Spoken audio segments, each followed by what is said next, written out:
Bom dia, meu amigo, bom dia, minha amiga.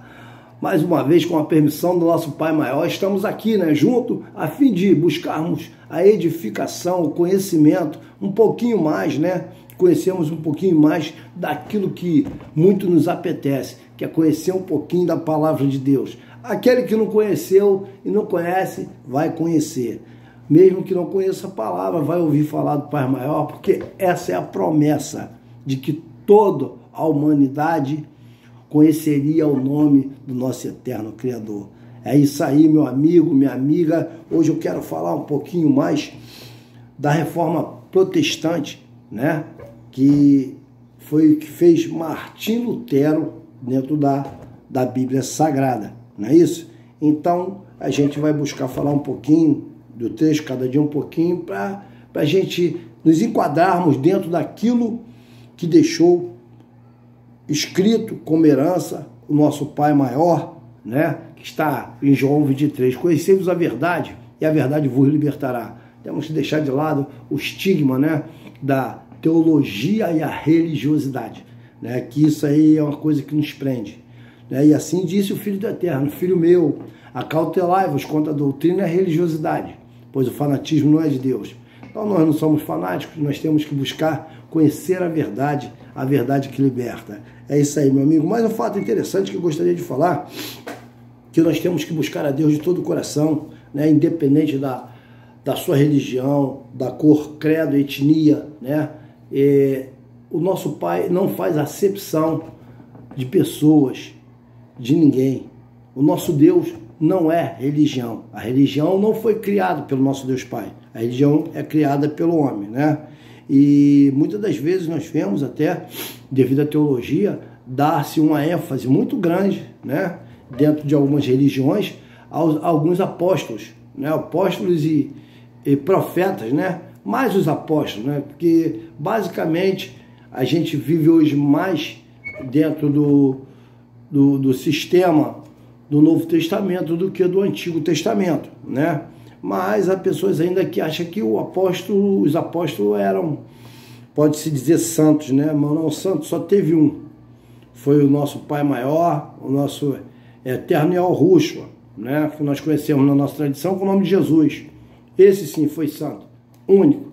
O resto foram homens iguais a gente, E nós temos que entender. Porque quando nós entendermos que só existiu um santo, um único Deus, nós vamos cada vez mais diminuirmos a idolatria que nós acabamos seguindo devido à religiosidade e acabamos entrando no fanatismo, Porque Jesus diria isso: Filho meu, acautelai-vos contra a doutrina e a religiosidade, pois o fanatismo não é de Deus.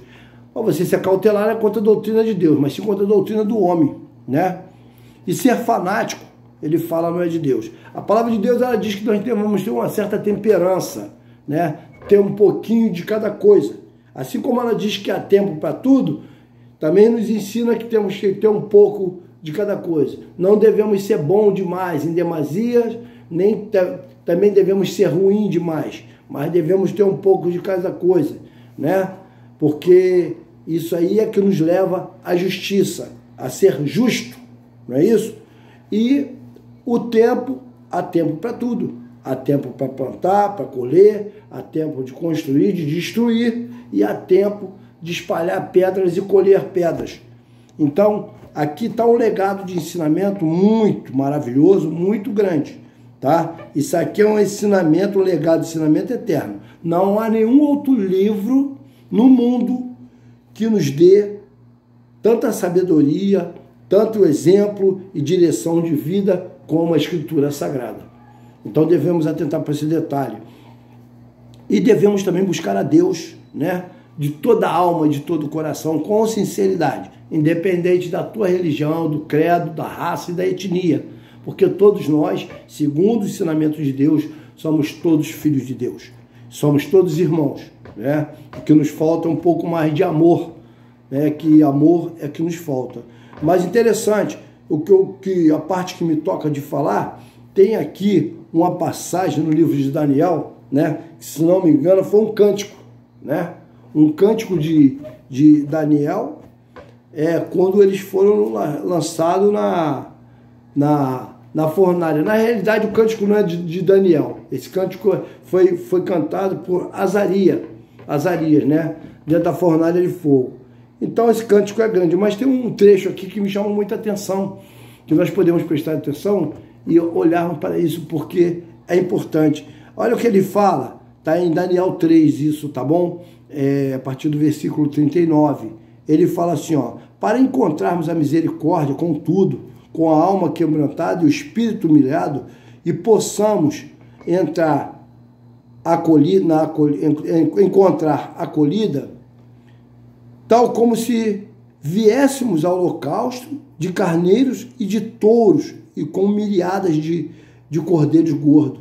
Tal se torne o nosso sacrifício hoje diante de ti, e se complete junto a ti, porque não serão confundidos os que em ti confiam. Então você veja bem, ele cantando, ele falou esses dois versículos, que é o 39 e 40, né?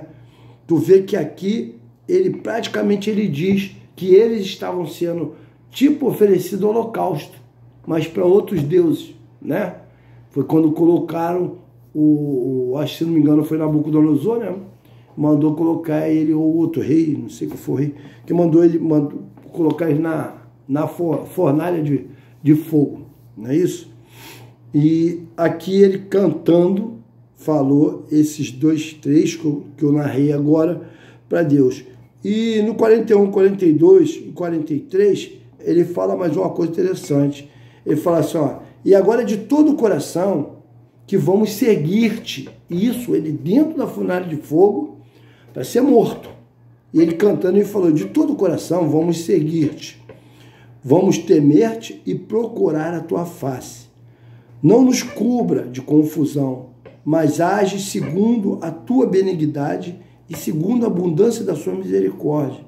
Livra-nos segundo as tuas maravilhas e da glória do teu nome, ó Senhor. Então você veja bem, um momento de dificuldade, um momento em que ele ia morrer, ele cantando, né? Ele fala para Deus e para que se ele fosse morto, estavam sendo levado a um sacrifício como um holocausto, que o holocausto, né, sacrificava o animal e depois tacava-se fogo naquela época para agradar a Deus. Isso quando não descia o fogo do céu e consumia aquilo, mas era uma praxe, né, incendiar o holocausto depois que se fazia o holocausto, imolava aquele animal que estava sendo oferecido, ou seja, imolar era matar, né, cortar a garganta. Imolava o animal e depois espergia o sangue e o animal ali em cima era incendiado, né? Isso chamava-se levar ao holocausto a Deus, era o sacrifício. Então ele cantando, ele falou como se eles estivessem sendo levados ao sacrifício, mas que fosse para Deus, que eles confiavam em Deus, entendeu? Mas que seja feito como a sua benignidade, como a vontade de Deus, a bondade de Deus. E pediu misericórdia, né, a Deus, para que Deus o livrasse. E daí aparece o quarto homem da fornalha. Não é isso? É isso aí, meu amigo, minha amiga. É isso que eu queria falar. A fé, ela tem que estar acima de tudo, tá?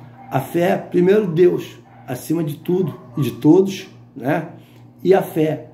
Porque uma oração sem fé, ou qualquer gesto sem fé em Deus, não vai surtir efeito, né? Então, aqui ele dá um exemplo, né? No caso, Azarias dá um exemplo dentro da fornalha de fogo de fé, né? Isso é muito importante. Mas vindo aqui, voltando para a parte que nos toca, eu gostaria de falar um pouquinho aqui dessa reforma protestante. É um trecho curto, é só para a gente começar a entender, né? Que é a reforma protestante. E eu queria falar um pouquinho aqui do religioso, o Martinho Lutero, né? Ele houve uma reforma, e tem alguns historiadores protestantes, né? Então aqui diz o seguinte: interpretar a reforma como um movimento religioso que procura redescobrir a pureza do cristianismo primitivo como descrito no Novo Testamento. E a interpretação tende a ignorar os fatores econômicos, políticos, intelectuais e ajudam a promover a reforma. Então, veja bem, quando tende a ignorar os fatores, né, políticos, intelectuais, né, e ajudaram a promover a reforma. Mas tem uma coisa interessante aqui. Olha o que diz aqui. Os historiadores católicos romanos, na época, né, um deles, todo mundo fala de Martinho Lutero, que Martinho Lutero foi isso, que ele mudou a Bíblia, que ele fez a Bíblia pentecostal, que não sei o que, nada disso. Uns falam que Martinho Lutero era padre. Não, Martinho Lutero era um monge. Ele era um monge, ele não era um padre, ele era um monge, tá? E olha só o que diz aqui, ó, nos historiadores católicos romanos, veja bem, olha só. Interpretam da forma como heresia inspirada por Martim Lutero por alguns interesses pessoais.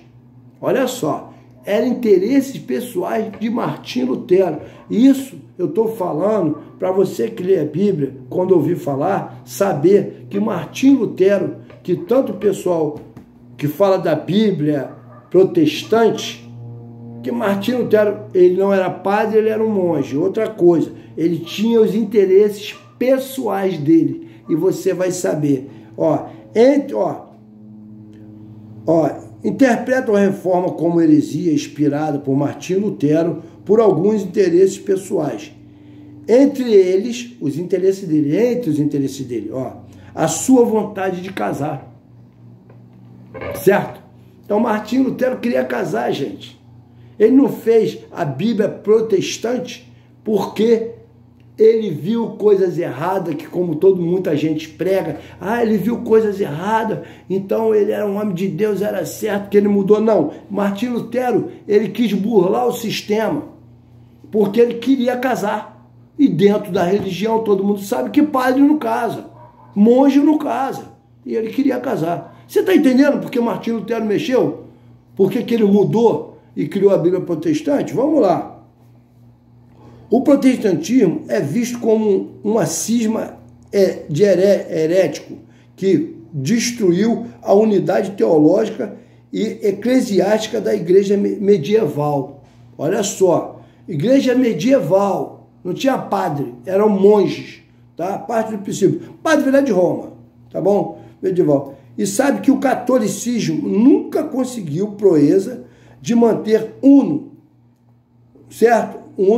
Os historiadores católicos que esqueceram do verdadeiro problemática que envolveu a Igreja Romana, porque no período da Idade Média, muitíssimas barbaridades e anomalias foram vistas dentro da Igreja, gerando muitos protestos que não foram atendidos e resultam finalmente na reforma. Você entendeu agora? Em outras palavras, você ainda acha que Martim Lutero foi o cara que fez isso aí, como pregam na teologia aí? Como já vieram dizer para mim, que eu fiz 4 anos de teologia, que eu conheço. Não adianta nada, não adianta. Toda sabedoria e inteligência vem de Deus, tá? Deus, isso aqui, você buscar o conhecimento através de Deus, em primeiro lugar, oração, e meter a cara para ler, para estudar. Nosso povo, infelizmente, é um povo preguiçoso que não gosta de ler. Prefere ouvir só o que o homem fala. Por isso está montando na escravidão aí. Porque tudo aquilo que te prende, tudo aquilo que te domina, te dá uma direção diferente da de Deus, te escraviza. Está te escravizando. Entendeu? O que adiantou Deus ir lá no Egito, mandar as 10 pragas para fazer Faraó libertar o povo dele, para agora você virar um escravo na mão do homem, entendeu? Você tem que estar agarrado a Deus, tem que estar direcionado a Deus. Mais uma vez eu repito, não tenho nada contra a igreja nenhuma, não tenho nada contra a religião nenhuma, não tenho nada pessoal contra ninguém. Mas a palavra ensina e aqui está escrito: conhecemos a verdade, ela vos libertará. Eu estou falando porque Deus manda falar, tá? Deus não ia me edificar para mim ficar com isso guardado para mim. Entendeu? Porque quem nos capacita é Deus.